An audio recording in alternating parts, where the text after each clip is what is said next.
Salut tout le monde! Alors aujourd'hui on se retrouve pas pour un cover mais pour le test d'un matériel de chez Two Notes Engineering qui s'appelle le Opus. Alors je vais le faire voir sur l'autre caméra, ce sera plus simple. Alors le Opus c'est un simulateur d'ampli et un simulateur d'enceinte intégré dans une petite boîte comme ça qui permet de la poser sur le pedalboard et puis de l'utiliser en live. Euh, que dire? Il y a un certain nombre d'entrées et de sorties, donc bien sûr une entrée ligne ou instrument, une sortie pour rebrancher sur le haut-parleur, ce qui permet d'intercepter le signal avant de le renvoyer, ce qui peut être intéressant pour enregistrer par exemple. Une interface USB pour pouvoir le piloter, ça s'alimente en 12 volts. À l'arrière, il y a une petite encoche pour une carte SD pour stocker comment ça s'appelle les fichiers de simulation d'enceinte. J'ai oublié le nom, ça va me revenir, je le mettrai en bas. De l'autre côté, une sortie ligne, une sortie XLR. Donc c'est l'intérêt de ce nouveau modèle hein, qui remplace le câble M qui était au catalogue précédemment. C'est qu'on peut paramétrer ce qu'on envoie sur l'une des deux sorties, enfin sur chacune des deux sorties. Il y a une sortie casque, une entrée auxiliaire qui permet de mettre un MP3 pour jouer dessus. Et grande nouveauté aussi, il y a une entrée MIDI qui permet de piloter, pouvoir changer les presets, pouvoir déclencher l'accordeur, puisqu'il y a un accordeur intégré. Plein de choses comme ça qu'on va essayer de voir ensemble quand on va l'allumer. Allez, je branche tout ça parce qu'il y a un petit peu de setup et on se retrouve juste tout de suite. Alors, voilà, j'ai branché l'appareil, donc j'ai branché un transmetteur sans fil pour que je m'en mêle pas les pinceaux. J'ai branché le câble USB aussi pour pouvoir donc pouvoir piloter le Opus depuis l'ordinateur, ce qui est un peu plus simple. J'ai branché les sorties ligne et XLR pour vous faire entendre la différence entre le son clair et le son transformé. Et j'ai un petit retour dans mes oreilles ici pour dire d'entendre ce que je fais. Alors le Revolt dispose de 99 presets, donc il y a de quoi faire. Sur ces 99 presets, j'ai dû en trouver une toute petite dizaine qui sont dédiés à la basse. De mémoire, c'est à partir de 67 jusqu'à 72. Voilà. Alors, je peux vous faire écouter ce que ça donne. Alors ici, on voit sur l'interface qu'on est sur quelque chose qui ressemble à un Ampeg, un Fridge 9, et un préampli de type PEGI, donc de type Ampeg aussi. Oula, je vais baisser le niveau.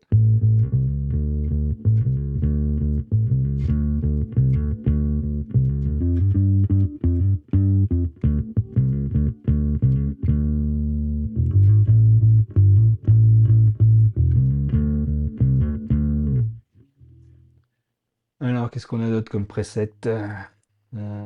Pictastic. Donc là, on est sur une base de Marcus, Marco, c'est quoi ça?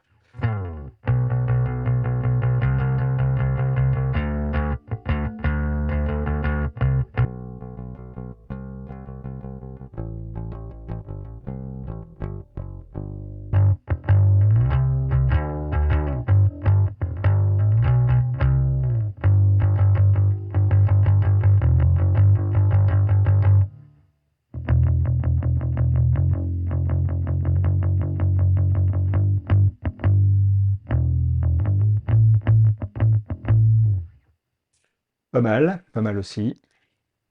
Je crois qu'il y en a un. Alors celui-là, il y a un peu beaucoup de gain. D'ailleurs, on entend le souffle. Je sais pas si vous l'entendez aussi.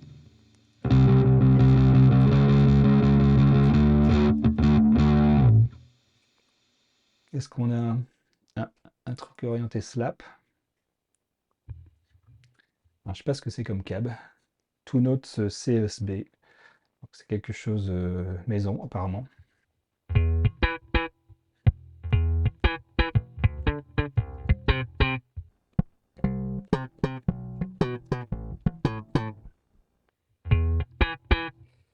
Oui, alors ce sont des cordes filet plat, hein. sont assez récentes, donc on peut se laper avec. C'est pas interdit.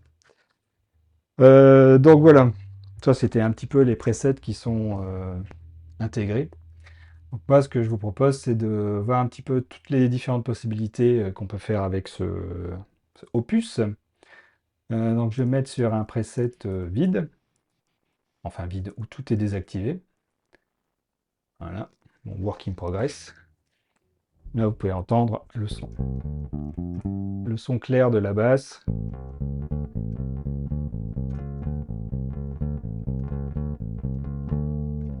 Qui est identique au son de sortie. Les différentes options de l'Opus, pour laquelle on accède via un outil qui s'appelle Torpedo Remote. Alors vous voyez, on peut avoir un niveau d'entrée qu'on règle ici. Euh, on peut avoir un noise gate, c'est-à-dire que si vous avez beaucoup de bruit, ça va couper par exemple, si je fais une petite harmonique peut-être. Voilà. Vous voyez, ça a coupé l'harmonique parce que il a décidé que le threshold était à 60 dB. Si je le fais tout doucement, voilà, ça va couper au bout d'un moment. Donc ça peut être pratique quand on monte un peu le gain des amplis pour éviter un petit peu le ronronnement quand on mute les cordes. Donc après, on a une partie préamp, une partie power amp et une partie simulation d'enceinte sur laquelle on peut vraiment paramétrer pas mal de choses, hein. On peut paramétrer le, le type de micro qu'on met devant, le type de micro qu'on met derrière. On peut les mettre tous les deux devant si on veut, hein, évidemment. Les décaler, gérer l'axe, gérer la distance. Enfin, vraiment, c'est très très complet, hein, cette gestion. Ça s'appelle les DIN IRs. Dynamic IRs. Ce sont des simulations un petit peu plus complexes que simplement les fichiers Wave qu'on peut trouver euh, sur les simulations d'enceintes habituelles. Et après, on a toute une partie post-effects qui consiste en un equalizer, un enhancer et une petite reverb qui peut permettre d'aérer un petit peu le son de la basse. On a aussi un accordeur, donc qui est, vous voyez ici, il tourne. Voilà, je vais profiter pour accorder un peu ma basse.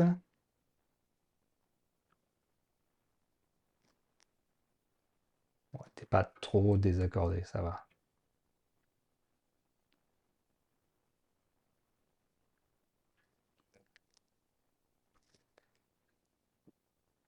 Voilà.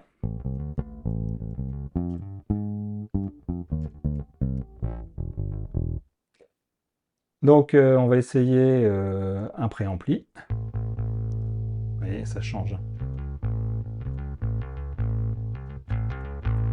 Alors il y en a plusieurs, hein, il y en a beaucoup qui sont consacrés à la guitare, hein. Alors c'est des reprises, hein, c'est compliqué de savoir à quoi ça correspond. Albion, Foxy, Tanger, Nifty, etc. Les deux pour la basse sont Peggy, donc c'est une simulation d'Ampeg, et Aviator, qui est une simulation de Fender, il me semble. Fender Bassman.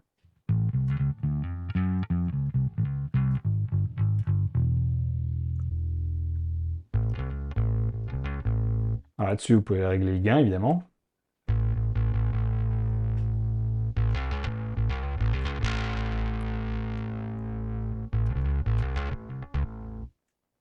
peut régler.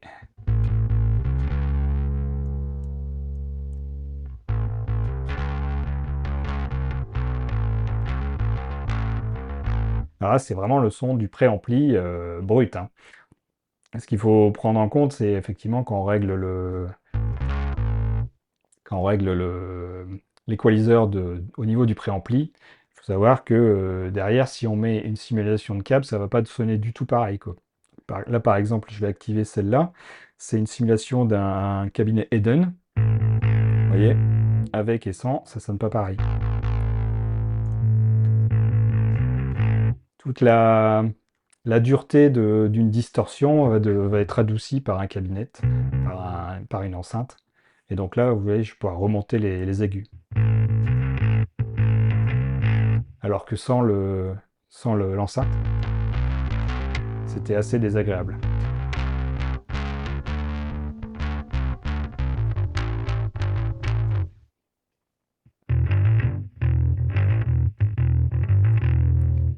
On va baisser un peu le gain parce que on n'a pas besoin de faire du coup.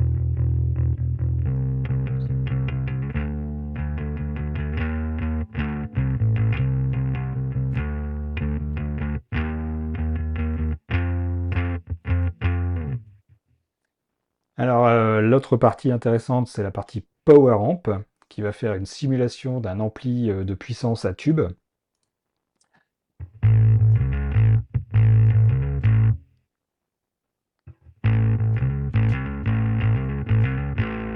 Et là, c'est pareil, hein, il y a plein de réglages, hein. Vous pouvez régler le type de tube, le modèle.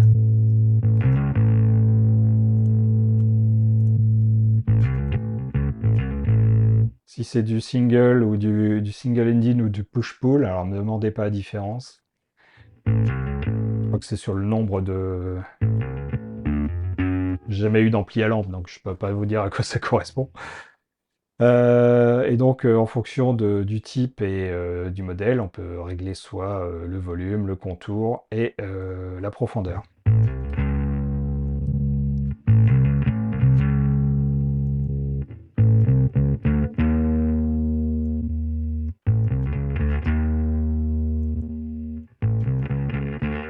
Alors c'est très subtil à chaque fois, hein. Puis alors si on multiplie les réglages un peu partout, si on rajoute l'équaliseur après, les lancers, la reverb, dès qu'on touche à quelque chose, il faut revenir en arrière. Donc c'est assez complexe à travailler ce genre d'outil. Enfin pas complexe, mais ça prend un peu de temps, quoi. Donc on va faire... bon, qu'est-ce qu'on va prendre? Le L34, j'aime bien. On va pousser un peu le volume.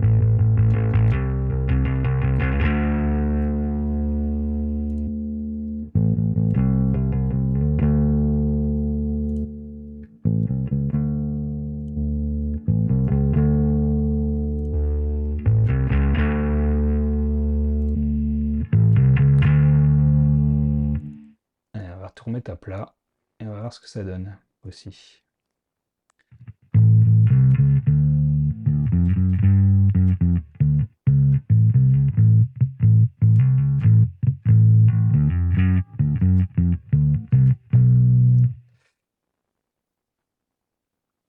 On va changer un peu de... Alors, ce qui est aussi bien, c'est que c'est livré avec un certain nombre d'enceintes préintégrées quand on achète le matériel. On peut acheter d'autres simulations d'enceintes individuellement. Et bah, par exemple, je vais prendre. Et ce qui est bien aussi, voilà, c'est le online, c'est-à-dire que même si on les a pas, on peut les tester. Par exemple, là, celle qui a un nuage là, par exemple un 2.12, un 2.12 Mesa. Vous voyez, là, je suis en mode essai, c'est-à-dire que le son va se couper régulièrement, mais vous voyez ici, ça affiche que c'est pas une simulation que j'ai achetée. Mais ça permet de les tester, quoi. Par exemple, on va tester un 1.12, non, un 1.15, je sais pas moi, orange.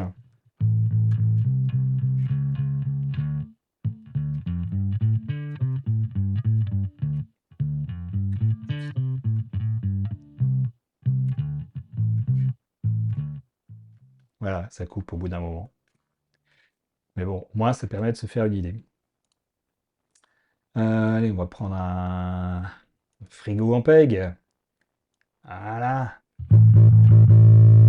Et puis on va mettre le preset en PEG aussi.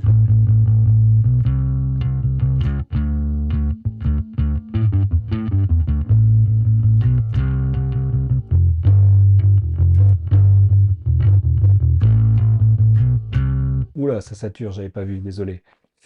Ouais, baisser un petit peu le gain ici, le volume de sortie.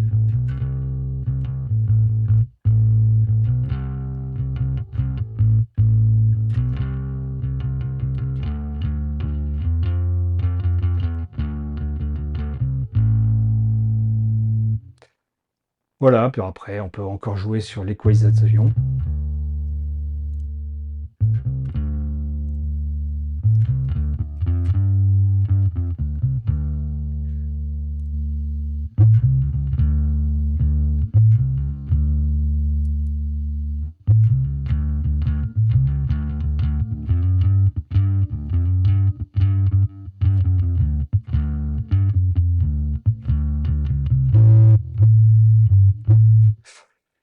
Ouais, donc vous voyez, le gain, c'est compliqué à régler. Ce que j'aime bien aussi, c'est mettre un petit peu de reverb. Alors ça s'entend pas forcément. Ouais, mais par exemple, quand on fait des notes mortes,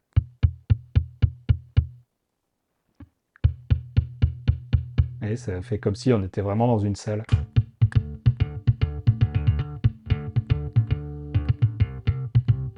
Je vais remettre le preset de slap.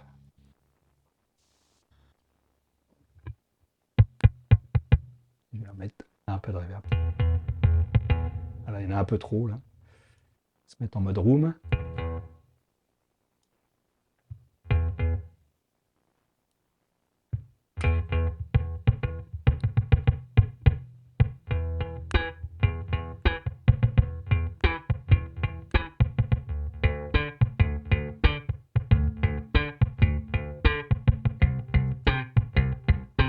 Vous voyez.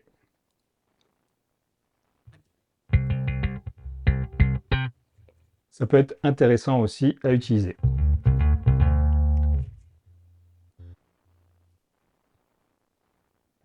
Voilà. Alors ce qui est intéressant aussi, c'est que ça prend très bien les pédales les pédales en entrée. Alors, je vais vous faire voir. Par exemple, on va mettre un préampli à la place de celui qui est intégré, ce qui est proposé. Alors là, c'est... Hop, je sais pas si on voit. Décaler ça. Alors là, c'est un clone de Harmonic Booster de chez Dark Glass. Et donc là, par exemple, si je désactive, si je garde que, vous voyez là, je désactive le préampli, je peux très bien utiliser celui-là.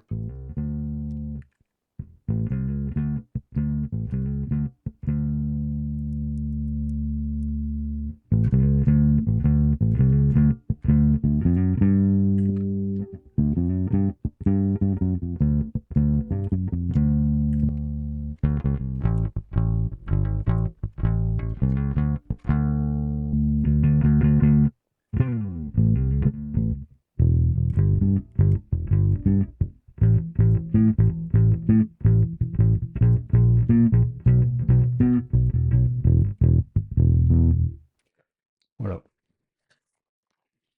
Et ça marche tout aussi bien avec d'autres pédales d'effet. Par exemple, je vais vous faire voir une disto.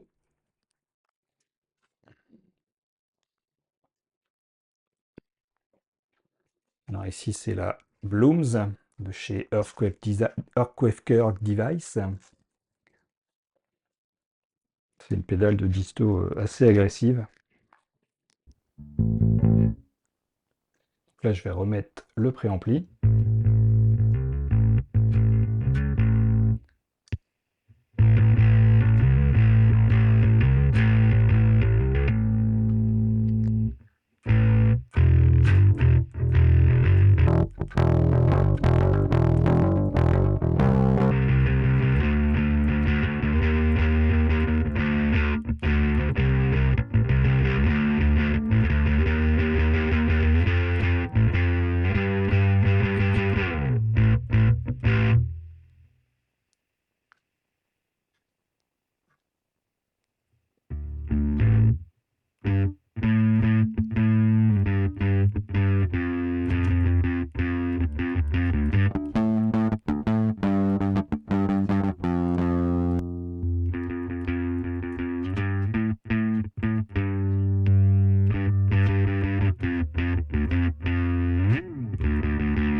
vous voyez, ça fonctionne plutôt bien, donc c'est complètement intégrable sur un pedalboard. Alors le seul reproche qu'on pourrait lui faire, c'est qu'il n'y a pas de boucle d'effet.